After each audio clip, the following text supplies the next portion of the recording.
"Oh!" cried Belinda. "Meow!" cried Ink. "Pow! Pow!" growled Mustard. Hi everyone, this is gonna be the last video of the poem, The Tale of Custard the Dragon. Suddenly they heard a nasty sound and Mustard growled and they all looked around. "Mute!" cried Ink. And "Oh!" cried Belinda, for there was a pirate climbing in the window. This stanza begins with the repetition of the word suddenly, which creates a tension in the poem. While all of them, Belinda, Ink, Blink, and Mustard, were making fun of the dragon Custard, they heard a sound of someone entering the house. They all became tensed and uncomfortable because the sound was not pleasant. They all looked around and saw a pirate climbing up the wall. The dog barked at him and the kitten mewed to him. Belinda also cried because all of them were scared of the pirate. In the next stanza of the poem, the poet describes the appearance of the pirate. Pistol in his left hand, pistol in his right, and he held in his teeth a cutlass bright. His beard was black, one leg was wood. It was clear that the pirate meant no good. The appearance of the pirate was so frightening, which made it clear that he came there to harm them, not to do any good to them. There was a pistol in his left hand and another one was in his right hand, and he was holding a cutlass with his teeth. Cutlass is a short sword used by sailors. His beard was black and one of his legs was made of wood. It means that though the pirate was a disabled person, but still he was frightening all the characters. Through the next two stanzas of the poem, we come to know the true nature of the inhabitants in the Little White House. Among the inhabitants of the Little White House, who is really coward and who is really brave? This question is answered in these stanzas. Belinda paled and she cried, "Help, help!" But Mustard fled with a terrified help. Ink trickled down to the bottom of the household, and Little Mouse blinked strategically mousehole. When all of them saw the pirate coming up, they all got frightened. Belinda, as brave as barrel full of bears, paled. Her face turned yellow in color due to fear and started crying, "Help! Help!" Mustard, who was brave as a tiger in a rage, also fled from the scene, crying for help. Ink and Blink, who chased lions down the stairs, also ran to hide. When the so-called brave pets of Belinda ran away from the scene to protect themselves, Belinda was left alone. You may remember the quote, "Do not judge a book by its cover." The action of Custard the Dragon during such an emergency will help us to understand the meaning of this quote. But up jumped Custard, snorting like an engine, clashed his tail like irons in a dungeon. With a clatter and a clang and a jangling square, he went at the pirate like a robin at a worm. This stanza tells us who is really brave and who is a real hero of the poem.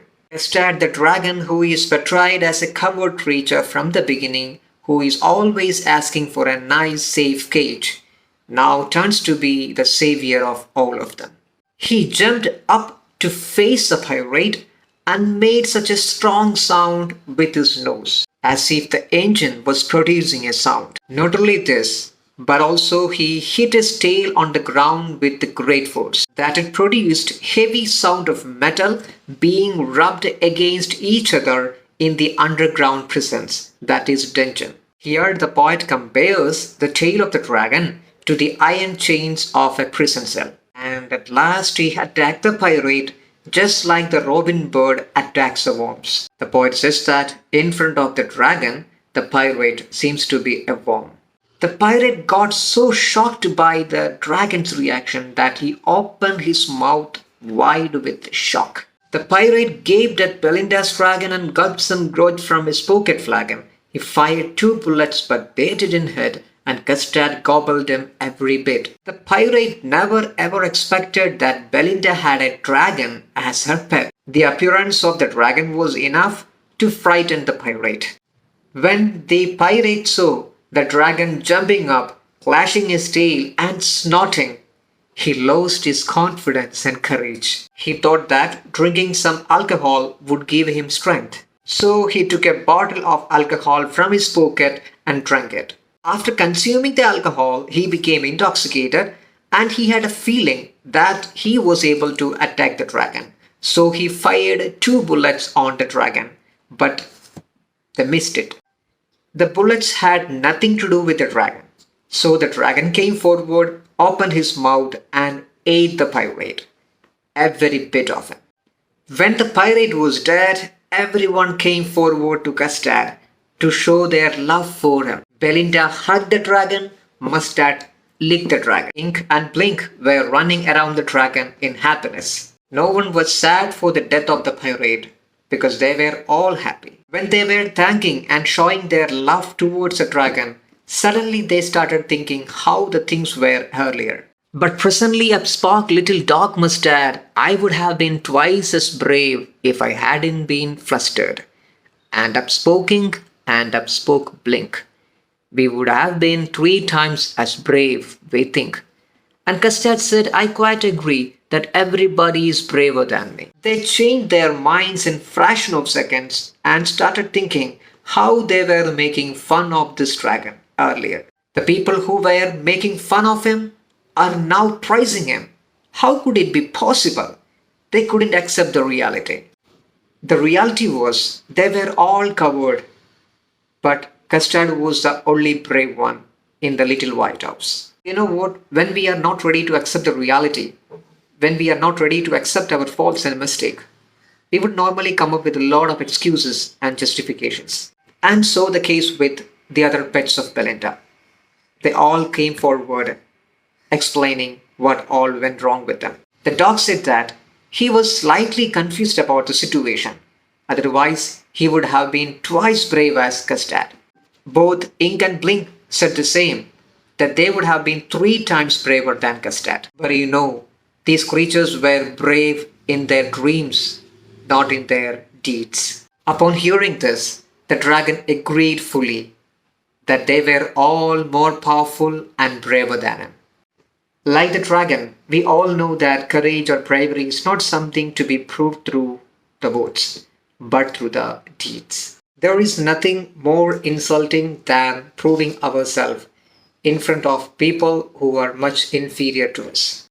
For the dragon, it is not necessary to prove himself because he is a dragon. His strength and power are beyond their imagination. Therefore, it is nothing but humiliating himself if he tries to prove himself through some words. Understanding this reality, he says to them, I quite agree that everybody is braver than me. The poet ends the ballad repeating the first 2 stanzas, saying that even after the terrific episode in the Little White House, nothing got changed. Everything was same. They were all making fun of the little dragon, and the little dragon was crying for a nice safe cage. Yeah, that's all for today. I hope you enjoyed learning with me. Thanks for watching.